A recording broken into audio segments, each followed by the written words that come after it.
Hello, this is Mr. Buffington from Simplify Academy. Today we are looking at greatest common factor and the property of distribution, or the distributive property. Let's take a look at how they're connected. We are going to do a quick review of the distributive property. We're going to be talking about how to put that together with the greatest common factor. These ideas will all go together into something that may seem a little bit silly right now, but it will help a lot when you get into factoring binomials in pre-algebra and algebra 1. So these concepts in general are going to be helpful moving forward, even though sometimes they're not super practical with these things. We're kind of learning the first steps now of something that will be useful later. All right, first off, greatest common factor. Also, this is a great way to review greatest common factor and the distributive property, so it's a good review of things that you've learned as well as preparation for things in the future. I say that because by itself this lesson is sort of silly, and you'll see what I mean here in just a second. So first off, find the greatest common factor with 6 and 15. When we're asking for the greatest common factor, what we'll do is list the factors of a number. So the factors of 6 are 1 times 6 and 2 times 3. The factors of 15 are 1 times 15 and 3 times 5.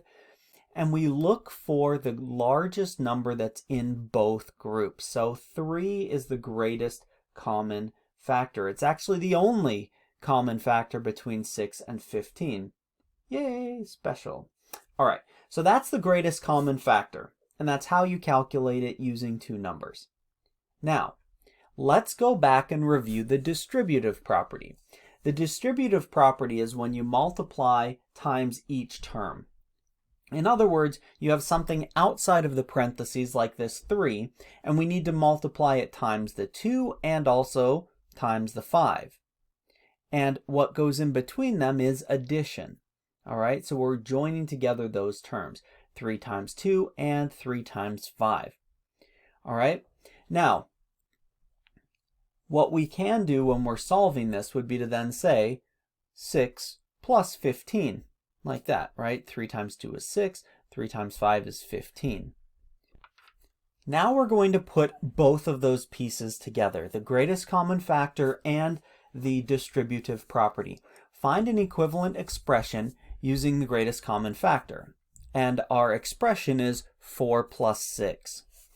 What we're going to do when you're given an expression like this is list 4 and the factors of 4, 6 and the factors of 6, and identify that greatest common factor. 2 is the only common factor, so it is also the greatest common factor. And now what we're going to do is manipulate this expression 4 plus 6 into something that uses the distributive property. Again, I understand this might be a little confusing, or it might seem to make it more complex as we move into the next steps here. But bear with me and trust me that this is something you will see again and will be useful again in the future. Definitely in Algebra 1 and in Algebra 2, you're going to be seeing this again. In this step, what we do is we take that greatest common factor of 2 and we multiply it times its factor pair. So we're taking 4 and we're making it into 2 times 2. What this will look like eventually is this. This is just kind of the beginning of it. And to make it look a little bit more like the distributive property, I'll draw an arrow in there. Again, that's 2 times 2. And then we're also taking the number 6 and we're splitting that up into its factor pairs as well with the number 2. So it becomes 2 times 3. So you can kind of see there, 4 is 2 times 2, 6 is 2 times 3. Inside the bottom here, we would fill it out like that.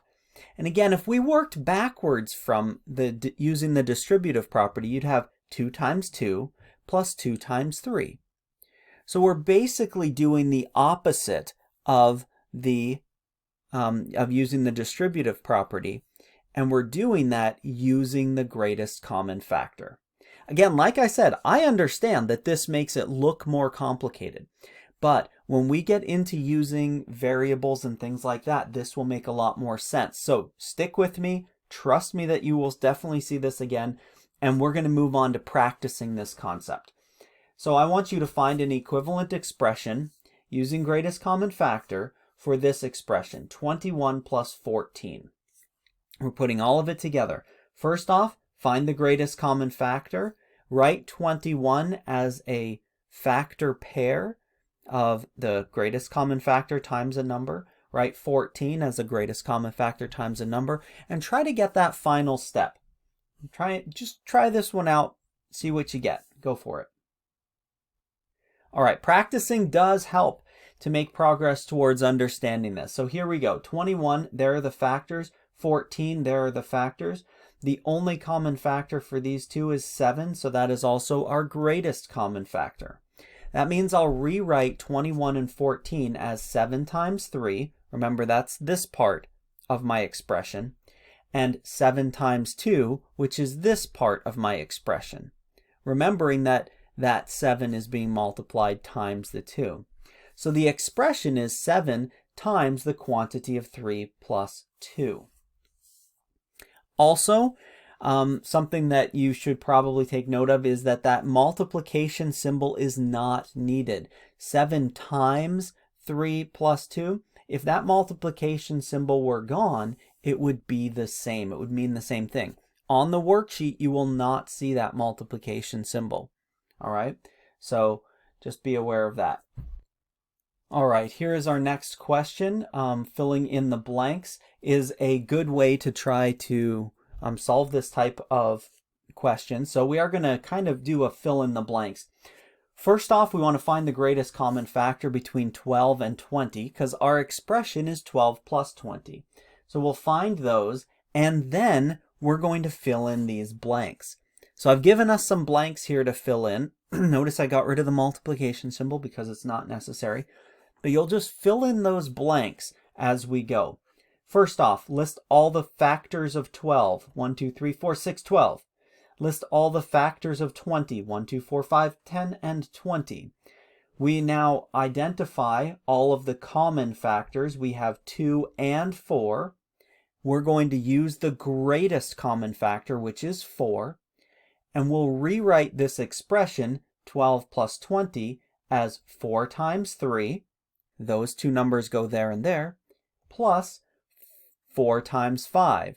And those numbers, of those two, we just write the 5 in there. All right? Just like with the distributive property, 4 times 3, 4 times 5. That's all we've done, and we've written it into there as an expression. In the next example, I'm not going to have those arrows in there, so you can see what the expression would look like without those arrows, but you can certainly use them to check and make sure that you're remembering all of the parts. Here's our question, one more. We are finding equivalent expression using the greatest common factor of 24 plus 30. First off, we will list our numbers, give ourselves our blanks to fill in down there, because we are filling in the blanks. It's good, fun, fill in the blank activity. All right. First, we list the factors of 24. 1, 2, 3, 4, 6, 8, 12, and 24. Lots of them. The factors of 30. 1, 2, 3, 5, 6, 10, 15, and 30. This is why I prep in advance. All right. We're going to look at all of the common factors. There's 2, there's 3, there's 6, and that's it. Our greatest common factor is 6. So we're going to rewrite this expression using the greatest common factor. So I'll start out by writing out the expression 24 plus 30. 24 will become 6 times 4, and those go right there in the blanks. 30 becomes 6 times 5, and the 5 will go there in the blanks. All right? So again, without those arrows, I feel like it's pretty clear what we're looking for there. This expression would not have those underlines. That's just a way to help us know that we're filling in 3 blanks there. Some things to remember. First off, you're finding the greatest common factor, listing out factor pairs, and filling in the blanks. One more reminder, this lesson seems like we're complicating things. And in an academy called Simplify Academy, that makes me feel weird. But Trust me, this will help. This process is a process that will help, and it helps practice greatest common factor and distributive property. So it's practicing some skills that are important and also learning some process that will help you in the future. I hope that video was helpful for you. Have a wonderful day.